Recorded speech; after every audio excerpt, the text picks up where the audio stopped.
Welcome, everyone, to a Delco Nerd Network Rewind review, where we like to sit down and talk about some of our favorite film franchises of the past, and even some of our favorite specials of the past. On this season, we are talking about the Charlie Brown holiday specials, starting out with It's the Great Pumpkin, Charlie Brown. Of course, joining me, as always, Mr. Anthony the Gooch Ragucci. Gooch, how are you? Trio, I'm doing well, but there's still three things I don't talk to people about. Religion, politics, and the Great Pumpkin. You know, just keep them out of the mouth. Yeah, not at family occasions. Definitely not at Thanksgiving. Definitely not at Christmas. You know, we don't talk about. You can't bring these things up. No, absolutely, it would be a nightmare. I'm actually pretty excited to talk about this, Gooch. You brought this up, but before we get too deep into it, we like to run through some of the what would you say this is biographical information. So the initial release, sure, does that work? So the initial release of this holiday special, Halloween special, if you will, was in October 27th of 1966. Officially the oldest thing we've ever reviewed. Yeah, that is wild. What was It was The Year Without a Santa Claus. Yes. That was 72. I looked it up. Good call. I wanted to be it's sure. funny. I didn't realize this was that old. It is funny when I was looking up this information. So, to give you context, my dad predates this. Charlie Brown didn't exist. So does my dad. When our parents were born. What year was your dad born? 60. All right, my dad was 56. My mom was 60. Okay. Yeah. So yeah, my mom, I think my mom is like 2 or 3 years younger than my dad. Makes sense. But yeah, so my dad was 60. It is wild. It's really it's kind of funny how good this looks, honestly, for being how old it is. I mean, it doesn't. Don't get me wrong. It's clearly dated, which we'll get into. But it is wild how old this thing is. With a rating of TVG and a runtime of 25 minutes, and having a production budget of $76,000, Gooch. Please, $76,000. Tell us the earnings. So there's no, you can't really find earnings on this because it's like a holiday special. Right. It's just more ratings. So that's what I substituted out here. It had a rating of 17.3 million viewers, or 49% of the total market share of TV at the time. Dude, I think all these specials have made, like, I CBS was the original network to put this out. I don't really know who owns the Peanuts IP. Apple TV owns all the streaming rights to it now. So, like, if you were to watch these, they don't even air them on TV anymore. Yeah, that's because they used to do that. It must have been like NBC or CBS, whoever originally had it. I assume they just sold them off completely, which is interesting. I meant to actually look that up. Who originally, start this? But $76,000 to make this. That is probably the cheapest thing we've ever talked about. Well, and I would, that's nothing. It's really not. I mean, it's nothing. But like if you put that in an inflation calculator, which I'm trying to come up with really quick, I'm sure. Because think about it. Like, Peanuts is such a, like, I'm actually curious to hear, or not to hear. I'm curious to know if, like, the Peanuts known outside of America very well? Like, Snoopy's a pretty synonymous character, but, like, sure. Is somebody in Prague watching the Charlie Brown Christmas special around Christmas? Like, is that a thing over there? Yeah, because it's a pretty, in America, I feel like most people know who Snoopy and Charlie Brown are. Yeah, I don't know, because it's not like, I wonder if it is like like Superman, you show that to anyone anywhere, they know who Superman is. Mm-hmm. Probably not the same with Snoopy and all them, but I think they are like very major American icons, more so than any European for sure. So sorry, I'm interrupting you. No, you're not at all. I'm glad you filled the space. I need that, Gooch, especially when I'm trying to figure this stuff out. So 75,000 back in January of 1966 is equivalent to, still pretty low. We're less than $1 million here. $743,000 and some change. Yeah. So, oh my god, that's crazy. 743.6K. So yeah, it's pretty wild. Think about that. Like, you can't even afford a house for $76,000. I mean, it's insane. It really is. So, a pretty modest budget, but at the same time for the day, pretty large. And this did come after the very successful Christmas one, which we're going to mention, I guess. It's in the fun facts, but it is. So it's the third Charlie Brown special. There was the Christmas one. I don't know what's playing. Sorry from about Cheers, that. man. It was my ringtone. Who's calling you? I don't know. Someone from Chesapeake, Virginia. Let's out them. I could pick it up and do fake business. Yeah. Yeah, but we'll do that later. Yeah, so we had the Christmas one, and then there was, I think it's like you're Charlie Brown, like Superstar or something. All-Star, something like Yeah. that. And then there's this. And then there's the Thanksgiving one is the third one out of the three we're going to be reviewing. So we're going to be doing the Halloween one. We didn't talk about that. Halloween, then Thanksgiving, and then Christmas. So we're spanning our rewind review over 3 months. We usually do it weekly once we Holiday announce it. specific, Yeah, if you will. yeah. But there are a ton of Charlie Brown specials that I have not even heard of. There's Easter ones. There's a few Valentine's Day ones. There's just like random ones. There's tons of them. I had no idea. I mean, it makes total sense that it was a comic strip before this. So Wait, I guess you it makes- didn't know that? No, I had no idea.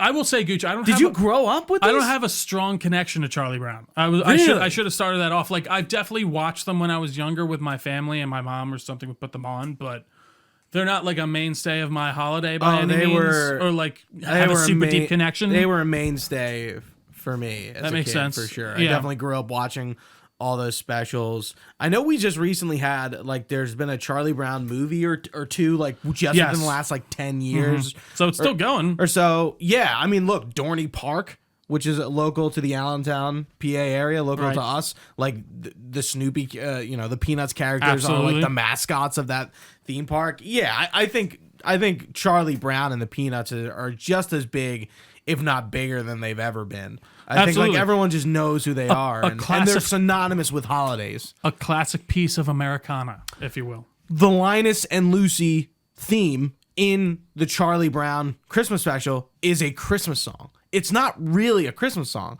It's in this special. Right. It's a little different. Sure. They do a little riff on it, but Vince Guaraldi, like that, yeah, like the Charlie Brown music is Christmas music. It's weird because Yeah. it's not really Christmas music. It's just the Linus and Lucy theme that That Are you talking about like the main theme? We can't. We don't want to get copyright strike. You're doing pretty yeah, good. that is not. It's just like it's called Linus and Lucy theme. That's No, it. that makes see. It's definitely more synonymous with me with Peanuts in general, but that is interesting to like, yeah, because you do. I assume more people think of it as like a Christmas song for sure. Yeah, it's played at Christmas time. yeah, Anyway. you're right. Interesting. We're all over the place. No, we are a little bit, but it's okay. We're still getting there. So written by Charles M. Schultz, who also created the Peanuts comic strip, and directed by Bill Melendez. The description reads: The Peanuts gang celebrates Halloween while Linus waits for the Great Pumpkin.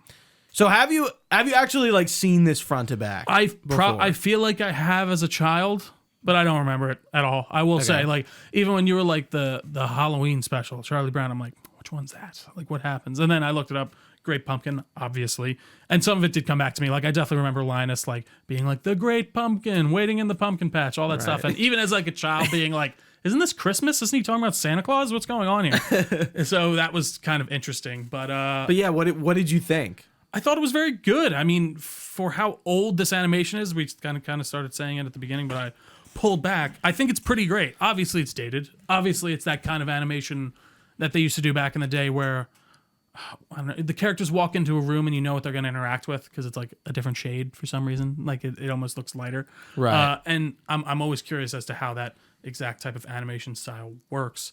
But yeah, it was fun. It was a bit disjointed. It was like, okay, we're following Linus, who's, and this is going to be me trying to critically look through the eye of a film goer about this children's special. I was like, what's going on? I mean, I think the big question is how are we rating it on the Luke Kenny rating? Absolutely top tier film. We can already go there. Yeah, We're top tier definitely film. not going to do that. No. Yeah, I was a little confused why Linus like thought the Great Pumpkin was like Santa Claus, basically, and why was Charlie getting rocks? There were a few questions I left kind of with, but apparently this is the first. Actually, no, I don't want to step on a fun fact here, but yeah, it definitely inspired some memories. But I will say it kind of washed over me a bit. I will admit, just because I don't think I have that kind of childhood connection to it. Mm-hmm. But it definitely stirred some memories for sure. What about you? I enjoyed it. Like I've seen the three specials we're going to talk about before, like plenty of times. I don't know where, like, I think the Christmas one is better. I think the Christmas one is much more deeper in terms of themes. It's all about, like, Charlie Brown being depressed during Christmas time. Whereas this one is a bit, I mean, Charlie Brown is bullied relentlessly in all of these. But it's a bit more, like, I think there's a lot of, like, adult humor. There's a lot of, like, lawyer humor and, like, For sure. They use a lot of, like, funny law terms. And, Well, like, even like all these like World War I references and stuff like that. you know what's funny? I thought they mentioned World War I because World War II was still too close. Right. So I was like, like maybe that's why they did that. But yeah, the Red Baron, the Snoopy Christmas song about him fighting the Red Baron. Yeah. It's here it is. Here there it it is. Yeah. Why they made that into a Christmas song when it's not in the Christmas special, I don't know. But it works, apparently. Yeah. And that whole thing is like pretty random. It is. I I'm feel like, what's, again... They use it almost as like a device to get Snoopy to Linus and Lucy's house, the party, where he's like in the apple thing. I did like that whole segment of him just fighting through the air and he's like shooting you at know everyone. what? I thought that's where the animation showed its age. There's a lot going on in those scenes, and like between like the color changes and Snoopy like doing different things, there's a lot of like jump cuts that are like a bit jarring. Sure. And like that was the only point where I was like, okay, the animation is showing its age. Definitely. But like the flat backgrounds and the simplicity of what's going on in the scenes, I think really matches the charm and the childlike whimsy of not just the nostalgia of the special, but like the what's going on. Like they're kids, but almost like a kid adults. No, you know, absolutely. like there's no adults around. They're just having a party and just going trick or treating. Like you never see any adults in this, right? You only see their legs, basically. No, you hear them occasionally. Like and the they go, wah, wah, wah. wah. Yeah, right. Yeah. There's no. It's kind of like Ed, Edd n Eddy. In that sense, where like I it's forgot about it. It's just kind of kids being kids, and there's no adult interactions. Makes sense.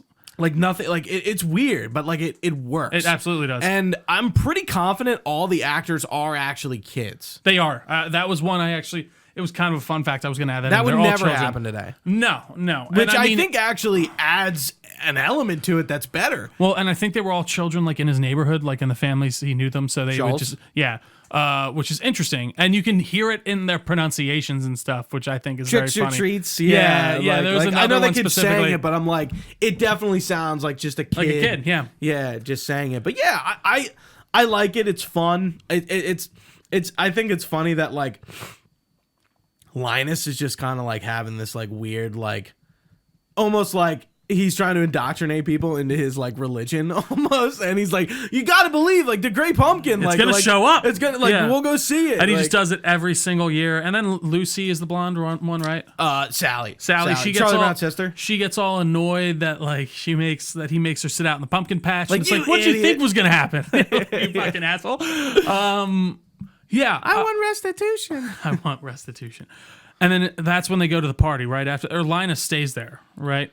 At the pumpkin patch. I'm trying to remember if Sally goes to the party. I think the party's happening during that scene. Right. And I did like the sweet little scene of what's her name? I'm terrible with the names. Black hair. Lucy going out to get her brother Linus and like kind of putting like him to 4 bed. a.m. And stuff like that. Yeah, and then she like I guess she was getting him extra candy too. It was pointed out. Yeah. Did you like the comment she makes where she's like, you're supposed to wear a costume that reflects your like personality, The opposite, the exact opposite of your personality. I think she says. She's wearing a witch, and she's like, she's the bitch. worst. Yeah. Even she sets up Charlie with the fucking contract and everything. I'd beat the shit. No, I'd start throwing hands at that point. I think there's a lot of charm in the fact that Charlie Brown is like not liked and bullied a lot in these. I think like why is he like what's the is there any resolution to why that is, or he just I'm sure there's a reason. I'm sure there's a reason, but he killed someone's cat or something.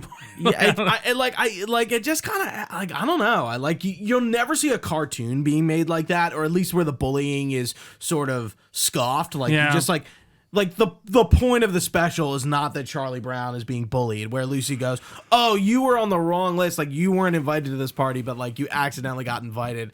Like damn. Like, you know, like just lays into him. And then even at the end, like he's trying to comfort Linus. Linus is like, I'm not an idiot like you fucking idiot. Shut up. I like the Great Pumpkin or something. Like he brings up some story to be like, yeah, I've done some stupid things too, Linus. And then Linus just shits on him right back. Yeah, and he's like, he's like, it's still like believing in the Great Pumpkin will show up.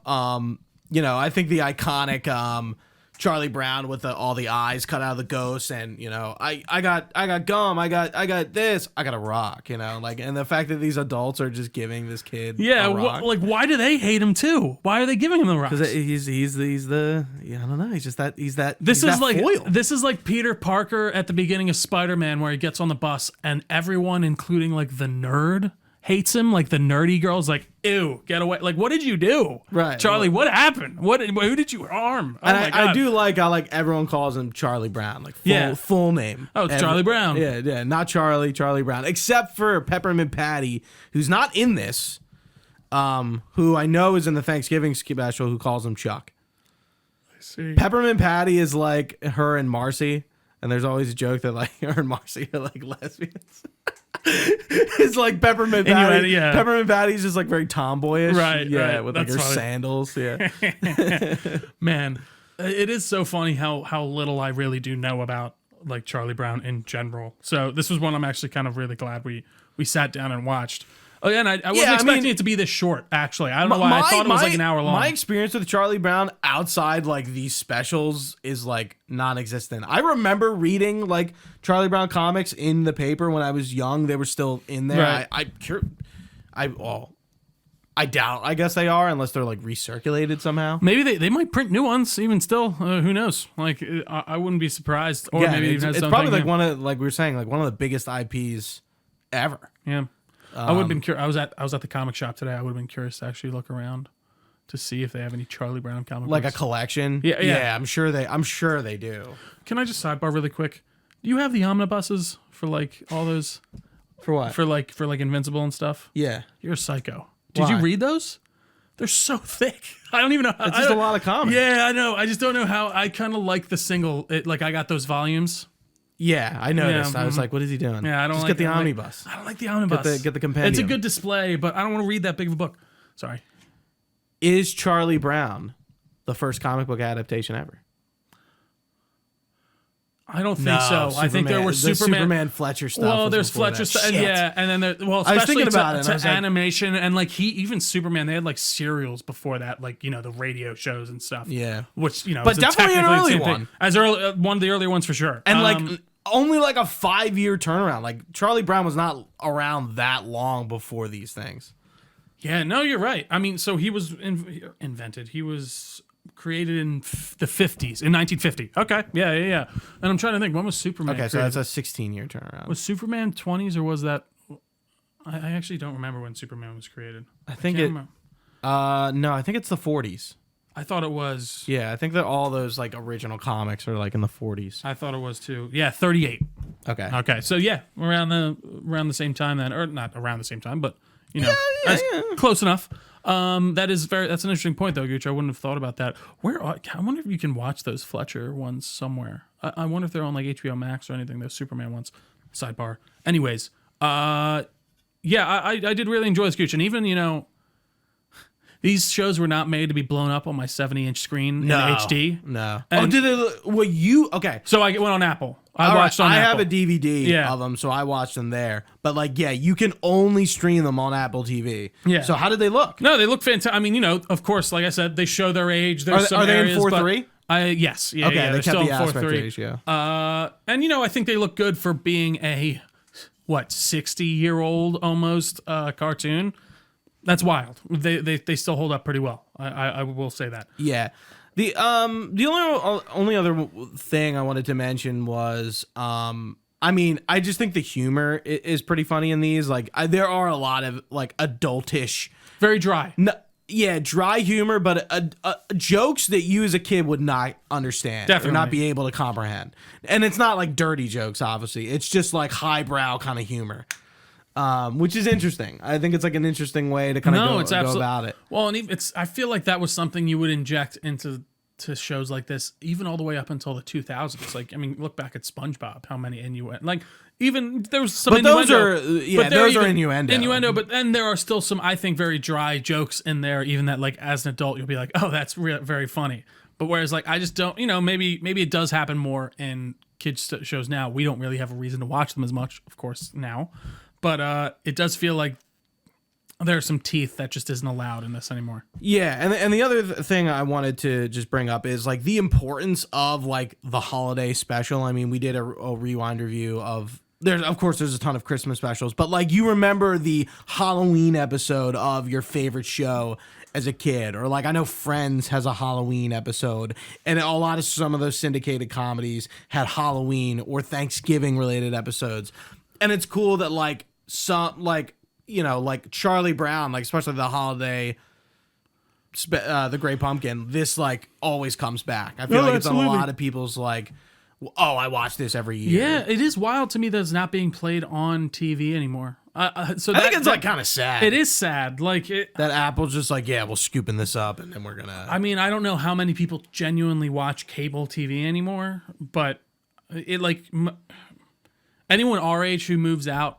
for the most part, is not getting cable. Like, I don't have cable. I have just the internet. So it does kind of make sense in a way, but it does feel like we're losing like some of the last vestiges of like some of our culture. The older, the older, I don't know. A bygone era, where like, hey, Charlie Brown's gonna be on at Wednesday at like 8:00. That's kind of like if you told me FX wasn't playing Home Alone on repeat for like 3 days straight, or like AMC wasn't playing A Christmas Story all day. Right. Yeah.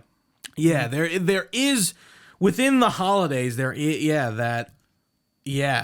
like feels like the balance is being tipped. Right, the modernity is making those traditions that are based within old tech kind of obsolete, which like again like TV specials. I was gonna say, or even coming back to your favorite thing, the 9:00 spot on a Sunday, like watching live TV together. Everyone gets together at that time to watch that new show.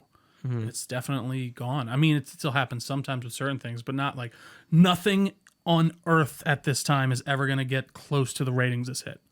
Good ratings now is like...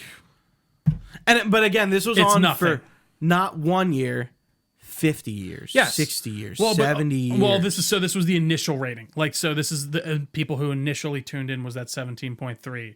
And like, that's like, to have that many people viewing your thing at once is unheard of at this point in time, just because there's so many different things you can watch and different places you can go to watch, whereas at this time there's 10 channels. Mm-hmm. I think that actually might even be a lot. I think there might have been 6. I know the comics usually like are the characters like leaning on that wall, and I know in the Christmas special they're on the wall in the beginning, but at the end of this it's Linus and Charlie Brown like at the end. That you see that wall. But yeah, I'm trying to think if there's anything else. Again, it's 25 minutes of a very simple kind of special. It's hard to like pull and critically analyze everything. Break down to a fine tooth. Yeah, right. Yeah, no, absolutely. But yeah, it's like it's fun watching these, and we're reviewing them, but sort of like we did with the Year Without a Santa Claus. It's just kind of like looking at the like animation. It's like, yeah, this holds up to an extent. It's still got like some charm. It doesn't look like total shit. You know, there's something there that it works, and it makes sense how it proliferated and persisted through all that time, and like our parents' entire generation, and then into ours, and into our generation's kids through, even though it's not through watching it on ABC Family or ABC or CBS or wherever they aired it. It's on Apple TV Plus, and most families have these streaming services. It's true. I grew up with Charlie Brown, so I'm going to show my kids that, right? Like that's what's happening. And it was still happening. It's just a little bit different. Yeah, it's pretty wild. Like you're saying, the impact is, I think, truly like historic. Was this, absolutely. like the first, was this the origin of the holiday special?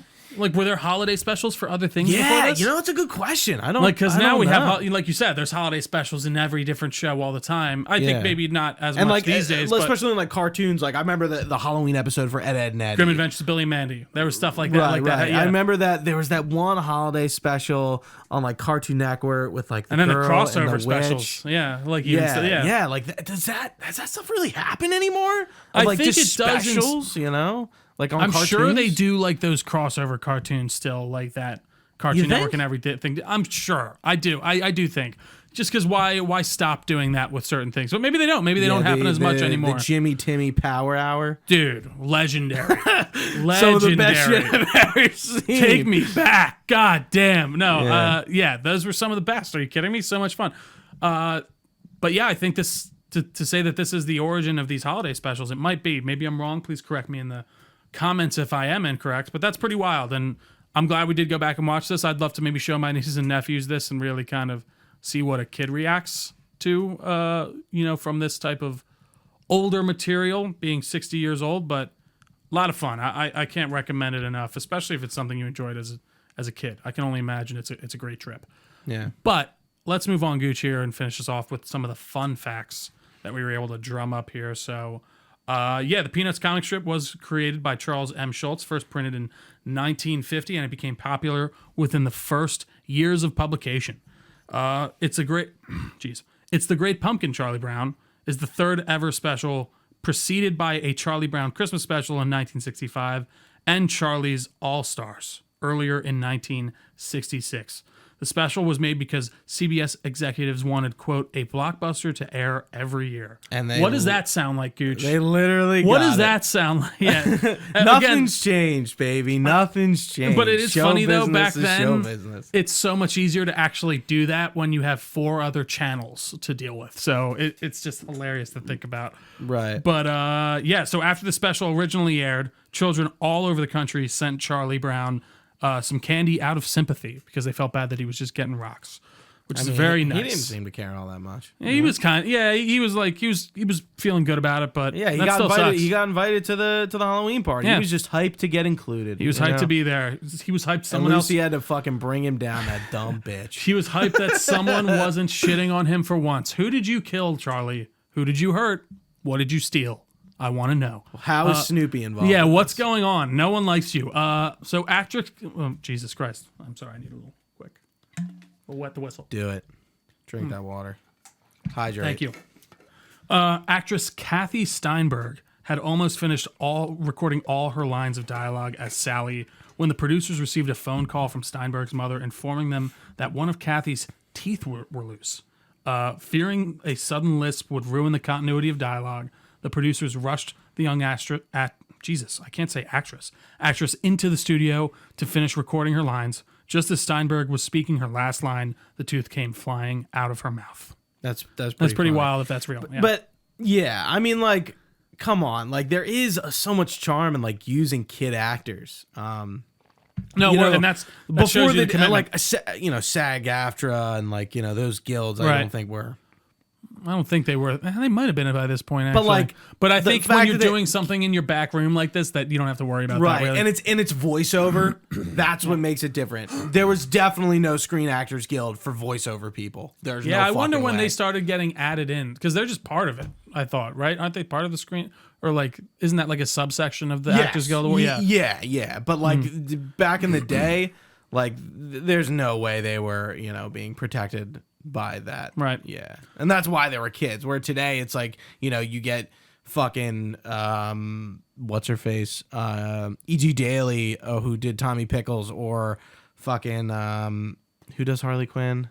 What's her name? Can't remember. Holy Tara shit. Strong? Thank you. You get Tara Strong to do a kid. Like you just, and you can hear the adult in the kid. But like in this, you just really feel like that's a kid, man. That's a kid talking to me. It is what. So that kid's a fucking no. actor. You're right. It really adds to the layer. And really quick fun fact for Hellboy: The Golden Army. I didn't realize this. I was watching. There's a sidebar. So there's a part in there when there's a child because you see child Hellboy in that, and he's in full makeup garb, and you can't put a child through that long of makeup. And apparently they used a woman and just dressed her up like a child, Gooch, I'm telling you, you would not know. It's wild. It's wild. But the reason that made me think of it was because it was another young woman playing a child, but it was actually in live action, which is wild. And it worked very well. But yeah, that's very normal, especially for shows like Gooch said. So Lucy's signature move, pulling the football away from Chuck as he's about to kick it to cause him to go flying through the air and land on his back, was animated for the first time for the special. Does that make sense? Yes. It does? The first time it was depicted on screen. Okay, so, interesting. All right, and maybe it was in the comic. Okay, that makes sense. But this was the first time, because it's definitely, it's like, out of Charlie Brown, like, I think this is one of the iconic imageries that he always what tries I think to kick of. the football and like falls flat on his ass. And that bitch, fucking Lucy. Takes that out. And she wants to be a therapist? Come on. Terrible. That's probably another iconic piece of Charlie Brown, is her at the therapy stand. No, it's true. Yeah. So Schultz first introduced the Great Pumpkin in 1959 by having Linus confuse the traditions of Halloween and Christmas. The Great Pumpkin was introduced through a series of strips published over 8 days, which became a major event for the comic strip. And that's where the original idea came from.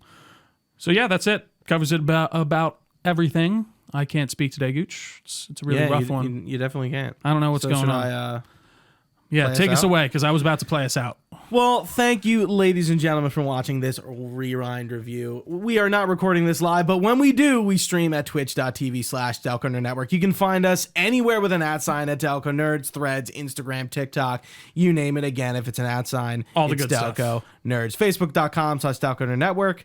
You can join our Discord where you can talk about all things nerdy in the description of this podcast, or on our website at DelcoNerdNetwork.com, where you can find all sorts of information, as well as our YouTube channel, youtube.com/DelcoNerdNetwork. And you can find this podcast anywhere podcasts are found: Spotify, Apple Podcasts, you name it, we're most likely on it. For Trio, I've been Gooch. Happy Halloween, and we'll see you at Thanksgiving.